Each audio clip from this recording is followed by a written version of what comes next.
Hello friends, welcome to Panisha Tutor. Friends, in this video, I am going to discuss very sensitive issue.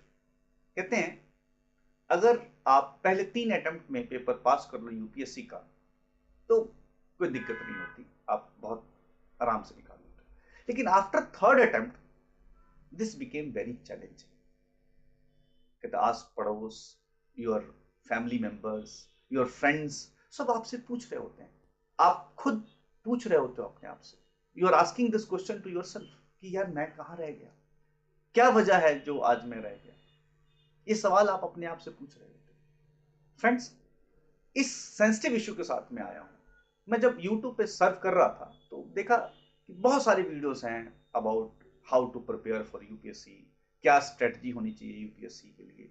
मैं यहाँ strategy के बारे में बात नहीं करने आया हूँ, बहुत मिलेगा आपको, टॉपर व्यू मिल जाएंगे, आपको एक्सपर्ट व्यू मिल जाएंगे।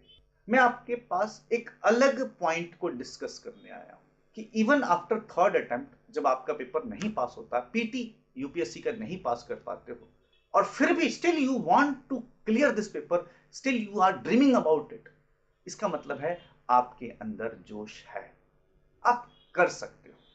लेकिन ऐसी क्या कमी रह जाती है कि पेपर पास नहीं होता? ऐसे कौन से फैक्टर हैं जो आपको रोक रहे होते हैं? ये हमें सोचना पड़ेगा, इस पर काम करना पड़ेगा।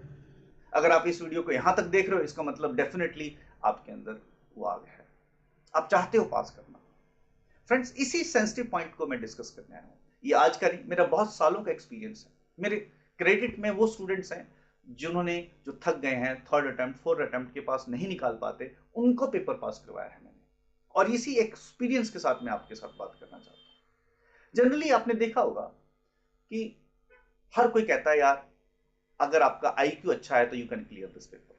बट एक बीएमडब्ल्यू गाड़ी खरीद कर दो, बहुत मजबूत गाड़ी है, और डीजल पेट्रोल जो भी पड़ता डाल दो, लेकिन एक very important and critical thing that is coolant ना पड़े तो गाड़ी गर्म हो जाएगी। उसी तरह से आईक्यू, आप बीएमडब्ल्यू की तरह हो, बहुत अच्छे हो, बहुत अच्छे से काम कर लेते हो, लेकिन आप प्रेशर के अंदर फेल हो जाते हो, प्रेशर झेल नहीं पाते। इट मीन्स आपके जो इमोशंस हैं वो आपके कंट्रोल में नहीं है। That is emotional question. ये भी उतना ही जरूरी है जितना आईक्यू जरूरी है। यानी कि बीएमडब्ल्यू गाड़ी जो है वो आईक्यू की तरह है, और उसको चलाने के लिए इमोशंस आपके लिए कूलेंट की तरह काम करते हैं। अगर वो कूलेंट आपके पास कम है तो फिर दिक्कत है। आपको आइडेंटिफाई करना पड़ेगा कि ऐसे क्या वजह हो रही है कि आप अपने आप को मैनेज नहीं कर पाते हो। फॉर एग्जाम्पल के तौर पे 2 घंटे लगातार जैसे बैठे, आपको कहीं इचिंग हो रही है, आपको कहीं अनइजनेस हो रही है, आप बार बार मोबाइल देख रहे हो, ये इमोशनल क्वेश्चन की वजह से होता है। आप अपने इमोशंस को बैलेंस नहीं कर पा रहे हो, आप जल्दी फ्रस्ट्रेट हो जाते हो, आपको गुस्सा आने लग जाता है। ये इमोशनल क्वेश्चन की पॉइंट है, आपका ये वीक है। आपको इसको पहचानना पड़ेगा कि मैं ऐसे क्या करूं कि मुझे मेरे इमोशंस कंट्रोल में आए। क्योंकि अगर ये इमोशंस कंट्रोल में है तो आप ब्रेन कूल रखोगे, स्टडी पे कंसिस्टेंसी रखोगे, आप डेडिकेटेड रहोगे। ये बहुत जरूरी है। One more thing very important, that is social quotient, SQ. कहते ये भी उतना ही जरूरी है जितना ईक्यू और आईक्यू। कहते जो एसक्यू है ये क्या चीज है? कहते आपके आसपास कहीं ऐसे लोगों के साथ तो नहीं घिर गए जो आपकी एक्सेसिव लेग पुलिंग करते हैं।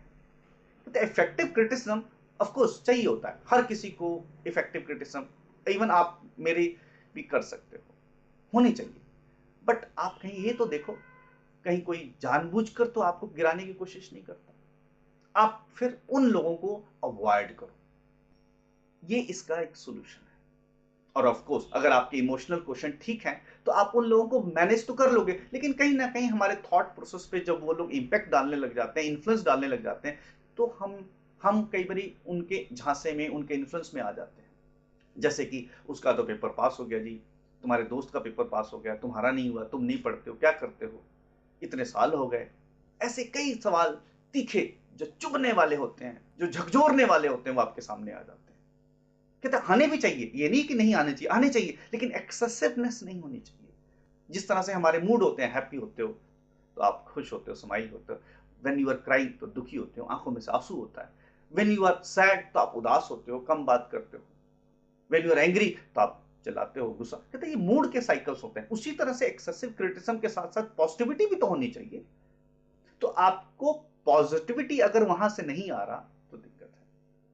मेरे पास कई एग्जांपल है। एक स्टूडेंट था, उसका एक ग्रुप था, उस स्टूडेंट वेरी मोटिवेटेड, वो दूसरों को मोटिवेट करता था, लेकिन जब उसको मोटिवेशन की जरूरत पड़ती थी तो बाकी फेल हो जाते थे। यानी कि आप अनलिमिटेड, आपके पास एनर्जी नहीं है, आपको भी कभी ना कभी जरूरत पड़ेगी। तो आपको अपना ग्रुप आइडेंटिफाई करना पड़ेगा, तभी पता चल सकता है कि आपको जो है मोटिवेशन आ रही है या नहीं आ रही। तो ये पेपर एसक्यू, ईक्यू और आईक्यू, ये तीनों के कॉम्बिनेशन से पेपर पास होता है। आपको ये तीनों पे काम करना होगा। आईक्यू तो है ही आपका, आपको ईक्यू और एसक्यू पे काम करना होगा।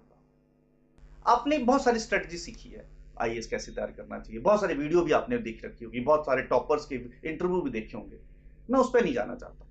लेकिन जो भी जगह से आपने कोचिंग ली है वो उन्होंने सही गाइड किया होगा आपको कि भाई ऐसा करो ऐसा, क्योंकि एक ही तरीका है पास करने का और कोई तरीका नहीं है। लेकिन क्या आप अभी भी अपने मेंटर के इन्फ्लुएंस में हो, ये सवाल खड़ा हो जाता है। क्योंकि 3 अटेम्प्ट के बाद आपको बहुत सारी सपोर्ट की जरूरत होती है। मटेरियल्स नहीं, मटेरियल तो भरमार है जी।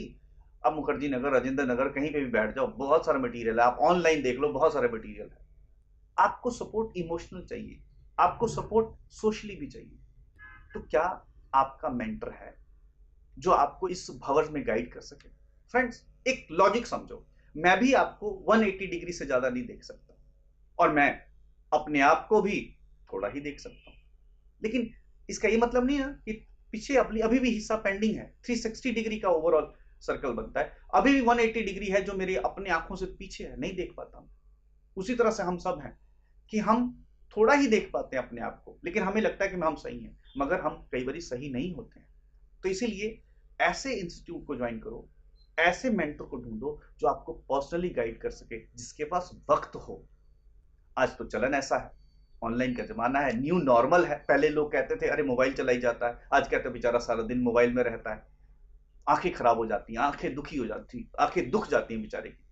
न्यू नॉर्मल एक्सेप्टेंस है, समाज ने एक्सेप्ट कर लिया है कि भाई ये भी एक मीडियम है पढ़ाई करने का। आप ऑनलाइन मुझसे जुड़ सकते हो। आपको एक मेंटर की जरूरत है जो आपको आपके ईक्यू एसक्यू पे हेल्प कर सके। अगर ये आपके स्ट्रांग होंगे तो आपकी कमिटमेंट, आपकी डेडिकेशन, आपकी कंसिस्टेंसी ये अच्छी होगी। और जब ये अच्छी होगी तो स्ट्रेटजी तो पता ही है आपको, यू नो एवरीथिंग।